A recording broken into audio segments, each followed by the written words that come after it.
But the book is also full of stories. I say what we all want is stories, but I deliver plenty of stories. I thought I might read you one of these stories about my teenage years when I was living in Princeton, New Jersey. My dad was the director of the McCarter Theater, and I did occasional part-time jobs backstage during my high school days. I think you'll enjoy this. While I read it, I suggest you think about a couple of questions you might want to ask me about the book, about myself, about anything, before I finish up my 15 minutes and then get on to the side. Okay? So think about that. Meantime, the beginning of a chapter called Curtains. I was a curtain puller for Marcel Marceau. For decades, the immortal French mime was a yearly one-night-only fixture at the McCarter Theater, presenting his delicate art in hypnotic silence for a wildly appreciative full house. On one of his visits, I was pressed into service. I was assigned the job of raising and lowering McCarter's massive red velour curtain for Marceau's single performance. It was one of many backstage jobs that I undertook at the theater for piddling wages, but mostly for fun, during my 2 high school years in Princeton.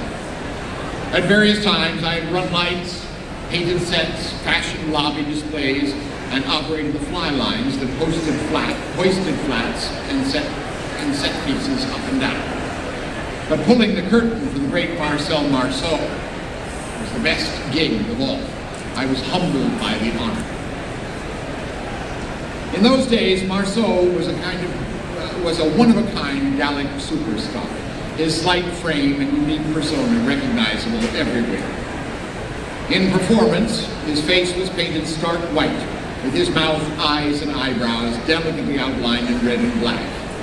He wore white pants cut halfway down his calves, a striped shirt, a tight, short jacket, ballet slippers, and a little blue hat with a flower sprouting out of it.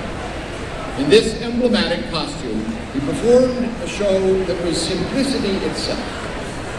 He would present about a dozen short mime pieces, most of them in the character of Bip, his alter ego. Marceau would chase butterflies, struggle against the wind, grow drunk at a cocktail party, or seasick on board a cruise ship, all in pantomime. The entire performance took place on an empty stage without props, sets, or supporting players, or rather, all of these things were there, but invisible, created by the magic of Marceau's physical gifts, by the eloquent lighting, and by the imagination of the audience.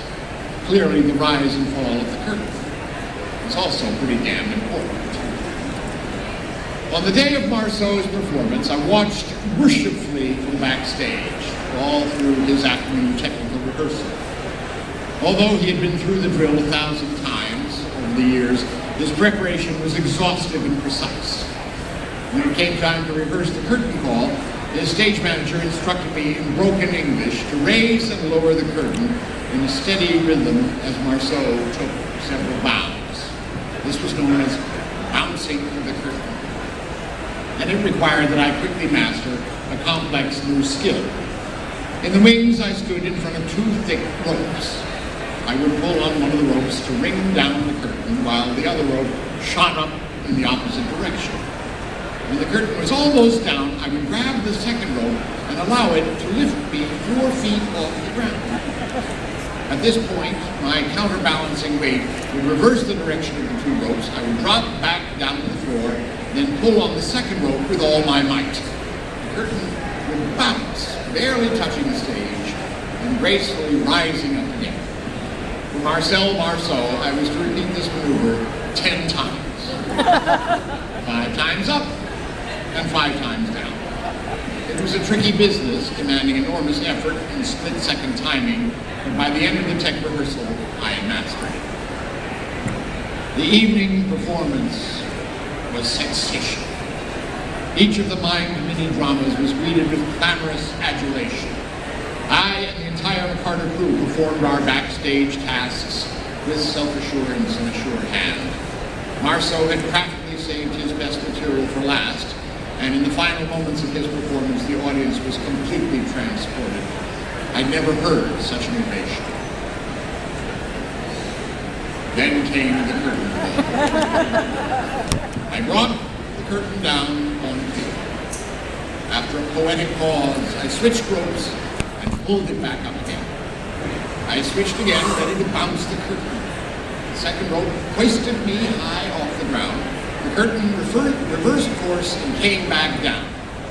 I switched ropes and was hoisted up again. The curtain bounced nicely off the stage and went straight back up. Perfection. I switched again, gaining confidence as the cheers rang out. Down, up, down, up. As Marceau smiled, clutched his heart, and grandly bowed. On the fourth bow, the curtain came down. I switched ropes, and once again I lurched back up in the air. But this time, my strength was flagging. I lost my grip and fell in a heap on the stage floor. I scrambled to my feet and stared at the two ropes as they gradually slowed to a stop. Terror engulfed me. I had no idea which I should grab next. Hoping for the best, I reached for the one on the right and pulled on it for all I was worth. I pulled and pulled and pulled and pulled. Bit by bit, the rope offered less and less resistance. The roar of the crowd was oddly diminishing. A ghastly thought slowly dawned on me. Then I grabbed the long rope. I turned and looked out at the stage. What I saw filled me with horror. Between Marcel Marceau and the audience was a massive pile of dark red velour about 8 feet high. It was McCarter's grand show curtain lying on the stage like an enormous felled giant. Instead of bringing the curtain back up, I brought it down, down, down, piling it up on the stage. This mountain of fabric was attached to a long metal pipe and a series of tangled wires. These hung down from Carter's fly space in full view of the audience, swaying slowly from side to side. The crowd had fallen into a deathly silence. As for Marcel Marceau, he was standing erect with his hands on his hips, his weight on one leg and a foot turned out. He was staring at me with stony fixity. His immobile face, with its bone white makeup, its knit brow, and its gash-like red smear, could only be described as a mask of rage. Predictably, a famous mime said nothing. The moment was indelible. I cannot say that it had anything to do with my eventually becoming an actor, but it most certainly persuaded me that I had no business being a stagehand.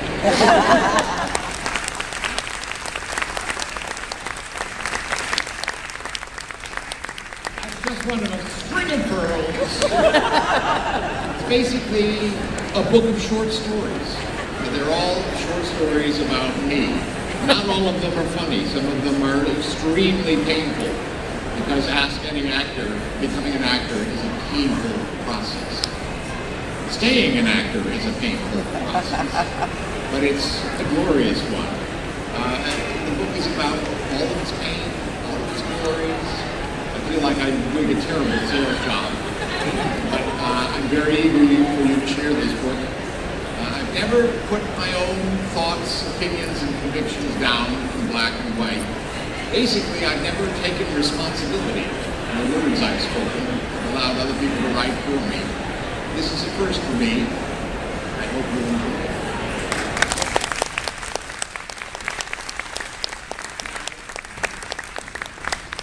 You tell me back there, do we have time for a couple of questions? Yes, we do. 2 questions. Make them good, yes. It seems like you've gotten the writing bug a little bit. Do you have something else you're going to write? Well, the question is, have I got the writing bug? At the moment, I never want to write another movie. It's so damn hard. I don't know how writers do it. I mean, I at least have the luxury of saying, fuck it, I don't do this. I just pressed on through to the end. I must say, having it finished is a pretty marvelous feeling. I'm eagerly anticipating what people think. Well, anticipating it and dreading it. I'm very excited that people will respond well and terrified that they'll respond badly. I did leave this entire second half of my life wide open. So I can write another memoir if it's absolutely necessary. Yes?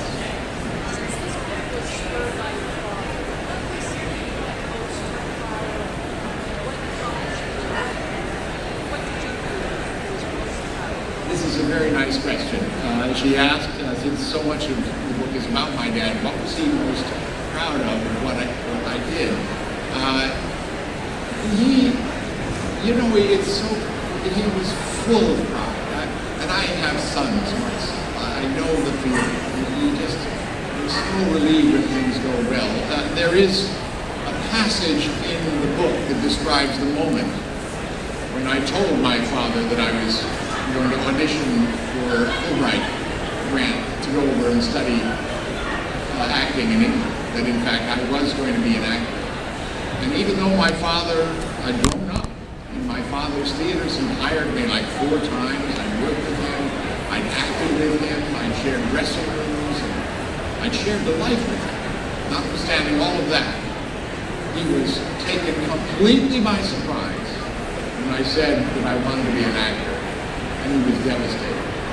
His face literally turned white and fell.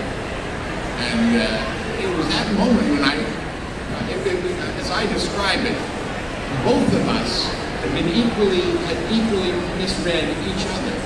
I thought he'd be blighted. He thought I would go into something else. And it was at that moment that I really realized for the first time how difficult the theater life had been for him.